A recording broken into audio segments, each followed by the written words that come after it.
గడిచినటువంటి 10 రోజులుగా విజయవాడని ముంచెత్తినటువంటి వరద, ఆ ప్రాంతంలో ఉన్నటువంటి లక్షలాది కుటుంబాలు పడుతున్నటువంటి ఇబ్బందులు,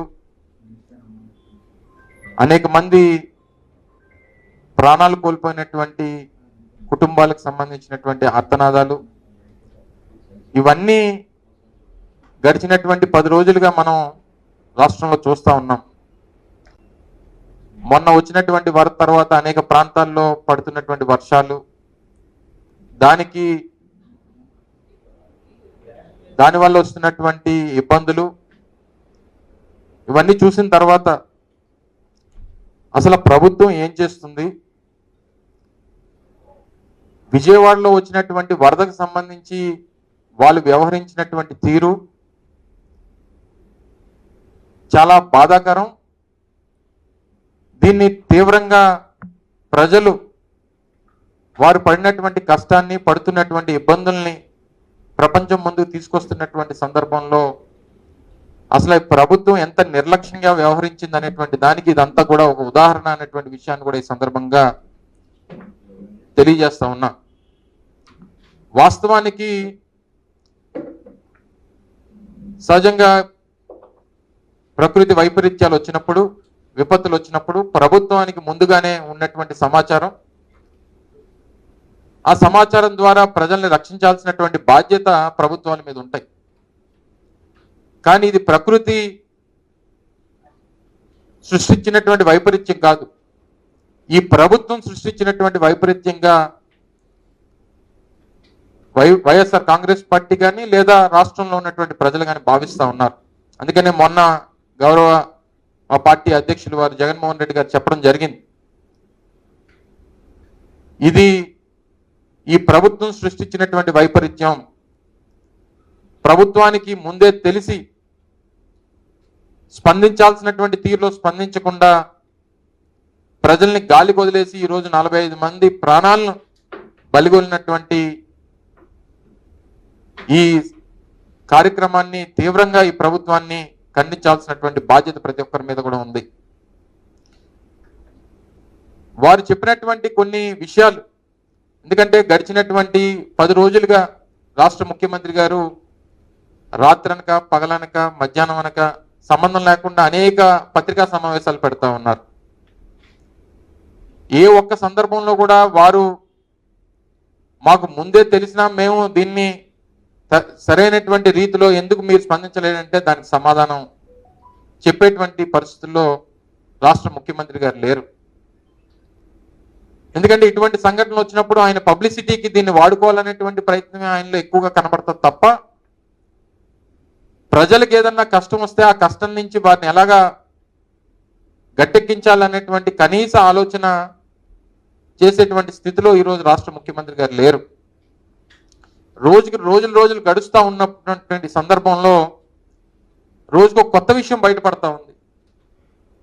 జరిగినటువంటి ఈ వైపరీత్యం, దీనికి గల కారణాలు, దీంట్లో ప్రభుత్వం ఏ రకంగా స్పందించింది, ఎంత నిర్లక్ష్యంగా వ్యవహరించింది, ప్రజల మీద ప్రజల తాలూకా బాగోగుల గురించి కనీసం ఆలోచన చేయకుండా ఎలాగా చేసింది అనేటువంటిది రోజుకు కొత్త విషయాలు బయటపడతా ఉన్నాయి. సహజంగా మేజర్ లాస్ ఈ ఇన్సిడెంట్లో బుడమేరు సంబంధించినటువంటి ఛానళ్ళు వచ్చి కృష్ణానదిలో కలిసేటువంటి సందర్భంలో దాని కెపాసిటీ 15,000 క్యూసెక్లు, 15,000 నుంచి 20,000 క్యూసెక్లు. దీని నుంచి వరద వస్తుంది, ఇన్ఫ్లో పైనుంచి వస్తూ ఉంది. దీనివల్ల ముంపుకు గురయ్యేటువంటి ప్రాంతాలన్నీ కూడా ఇబ్బంది పడేటువంటి పరిస్థితి ఉంటుందని చెప్పి దానికి సంబంధించినటువంటి డిఈ, ఆయన పేరు మాధవ్ నాయక్, ఆయన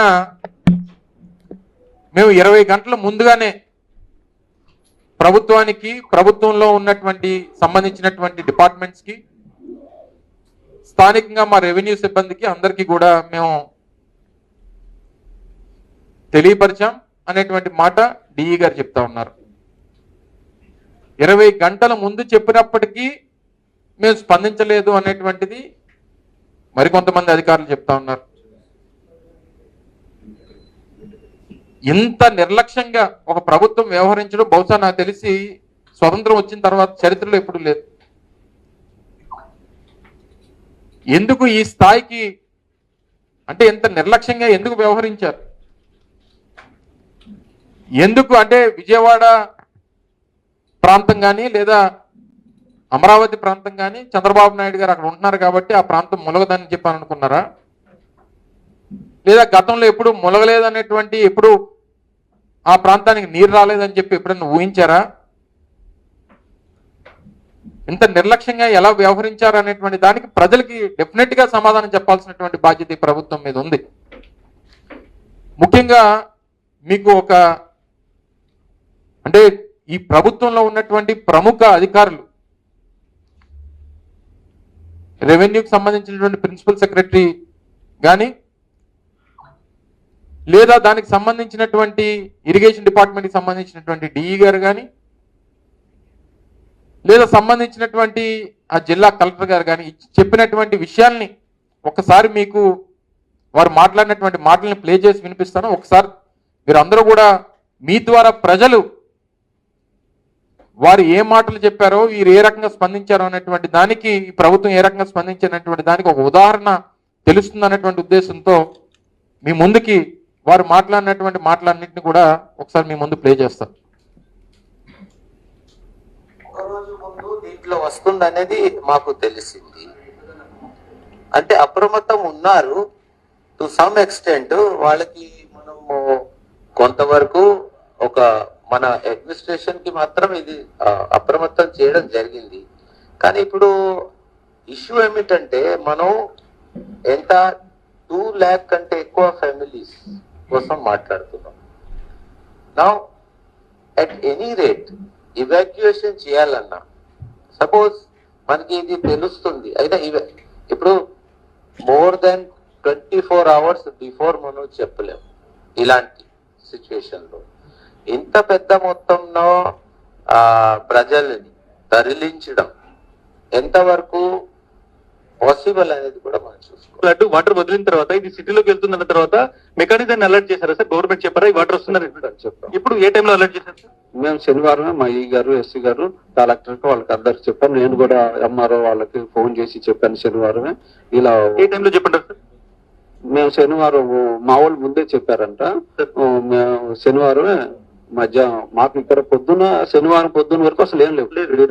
మధ్యాహ్నానికి వాళ్ళకి ఇన్ఫర్మేషన్ చేశాం మేము సాయంత్రం ఆపరేట్ చేస్తాం అండ్ అలర్ట్ చేయండి అని. శనివారం మధ్యాహ్నానికి మీరు ఒక అలర్ట్ అనేటువంటిది ఇక్కడ నుంచి మేము ఆపరేట్ చేస్తాం చెప్తాం సార్. నేను కూడా డైరెక్ట్ గా ఎంఆర్ఓకి అందరు ఫోన్ చేసి చెప్పాను. శనివారం మధ్యాహ్నం తర్వాత మీకు అర్థమైపోయింది ఫ్లడ్ వస్తుంది అనేటువంటిది. వస్తుంది ఓపెన్ చేయాల్సి వస్తుందని ముందే చెప్తాం. అంత పైన క్యాచ్మెంట్ ఏరియా నుంచి అంత వచ్చేస్తుందని కానీ దానికి అది గండిపడిపోతుందని కానీ because they're using the regulator Krishna నదిలోకి నీళ్ళు వదలడానికి 15,000 క్యూసెక్స్ కెపాసిటీతో బుడమేరు ఛానల్ కృష్ణా నదిలోకి వెళ్తుంటది. సో 40,000 క్యూసెక్స్ వచ్చేసినాయంటే ఒకేసారి. సో ఆ ఛానల్ సరిపోలేదు. సో గండి కొట్టేసి రెండు వైపుల నుంచి మాకు నీళ్లు వచ్చేసరికి it was very difficult to handle and it was unforeseen అండి. It was not because that we could not alert or anything. మాకే అలర్ట్ లేదు. ఇది ఇంత నిర్లక్ష్యంగా ప్రభుత్వం వ్యవహరించింది అనేటువంటి దానికి వీరందరూ కూడా ప్రభుత్వ అధికారులే కదా. వివిధ హోదాల్లో ఉన్నతమైనటువంటి స్థానాల్లో ఉన్నటువంటి ప్రభుత్వ అధికారులు. రెవెన్యూ డిపార్ట్మెంట్కి సంబంధించినటువంటి ప్రిన్సిపల్ సెక్రటరీ వారు చెప్పేటువంటి మాట ఏంటంటే మాకు ముందుగానే తెలుసు కానీ 2 లక్షల కుటుంబాలని మేము తరలించడం ఇది సాధ్యమా కాదా అన్నటువంటి దాంట్లో అసలు ఇది పాసిబుల్లా కాదా అనేటువంటి ఉద్దేశంతో వదిలేసామని చెప్పి చెప్తున్నటువంటి మాట. ఒకవేళ చెప్తే ఎక్కడ ప్రజలు పానిక్ అయిపోతారని చెప్పి మేము చెప్పలేదని చెప్పి మాట్లాడుతూ ఉన్నారు. ఇది ఎక్కడో పోనీ కొండల మధ్య లేకపోతే సహాయం అందించేటువంటి దానికి అవకాశం లేనటువంటి ప్రాంతాల్లో, లేదా సెల్ ఫోన్లు సిగ్నల్ లేనటువంటి ప్రాంతాల్లో, లేదా మనం వెళ్ళి వాళ్ళని కాపాడి తీసుకొచ్చేటువంటి దానికి అవకాశం లేనటువంటి ప్రాంతాలు అయితే సరే వారు చెప్పిన దానికి అది సరే సాధ్యపడదేమో, అవకాశం లేదేమో అని చెప్పుకోవడానికి. విజయవాడ నడిబొట్టున జరిగిందండి. విజయవాడ పరిసర ప్రాంతాల్లో నాకు తెలిసి కొన్ని వందల ఫంక్షన్ హాల్స్, కొన్ని వందల కమ్యూనిటీ హాల్స్, అనేక రకాలైనటువంటి కళ్యాణ మండపాలు, హోటల్స్ కొన్ని వందలు ఉన్నాయి. సరే 2 లక్షల మంది కాదు, కొన్ని 1 లక్ష మందిని కాపాడాలి కదా. అంటే ఇలా విపత్తు ఉంది, ఇంత నీరు వస్తుంది, వీళ్ళు మునిగిపోతారని చెప్పి తెలిసినా సరే సరే పోతే అందరినీ పోనేలే అని చెప్పి వదిలేస్తారా? ఆయనేమో మేము ముందు రోజే చెప్పాము వరద వస్తుందని చెప్పి, నీరు వదలాల్సినటువంటి పరిస్థితి వస్తుందని చెప్పి మేము ముందుగానే చెప్పామని చెప్పి సంబంధించినటువంటి డిఈ గారు చెప్తారు. సంబంధించినటువంటి ఎంఆర్ఓలకి అందరికీ కూడా మేము తెలియపరిచామని చెప్పి ఇరిగేషన్ డిఈ చెప్తారు. జిల్లా కలెక్టర్ గారేమో మాకు సంబంధించినటువంటి ఏ రకమైనటువంటి అలర్ట్ మాకు లేదని చెప్పి జిల్లా కలెక్టర్ గారు చెప్తారు. ఏంటిది ఈ కోఆర్డినేషన్ లేకపోవడం ఏంటి? ఇంత పెద్ద ఎత్తున వరద వచ్చి ఎన్ని వేల క్యూసెక్లు నీరు వస్తున్నటువంటి సందర్భంలో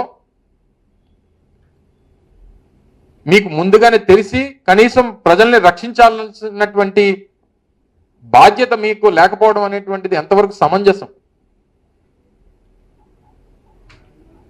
ఏదైనా తెలియక ఎవరన్నా ప్రాణాలు పోతేనో, తెలియక ఎవరన్నా ప్రాణం వదిలేస్తేనో అది ప్రమాదంగానే చూస్తాం మనం. కానీ తెలిసి ప్రాణాలు పోయాయి డెఫినెట్ గా ప్రభుత్వ హత్యలు మాత్రమే అనేటువంటి విషయాన్ని ఈ సందర్భంగా చెప్పక తప్పదు. సన్నగా వరద వచ్చో, లేకపోతే ఏ తుఫాన్ వచ్చో, లేకపోతే ఇంకోటి వచ్చో ప్రాణాలు పోతే సరే ప్రమాదంలో ప్రాణం పోయిందని చెప్పని అనుకుంటాం. కానీ తెలిసి ప్రజలు 45 మంది ప్రాణాలు పోయారంటే ఈ డెఫినెట్ గా ప్రభుత్వ హత్యలు. దీనికి ముఖ్యమంత్రి, సంబంధించినటువంటి మంత్రులు, సంబంధించినటువంటి అధికారులు అందరూ కూడా దీనికి బాధ్యత వహించారు. దీనే క్రిమినల్ నెగ్లిజెన్స్ అంటారు.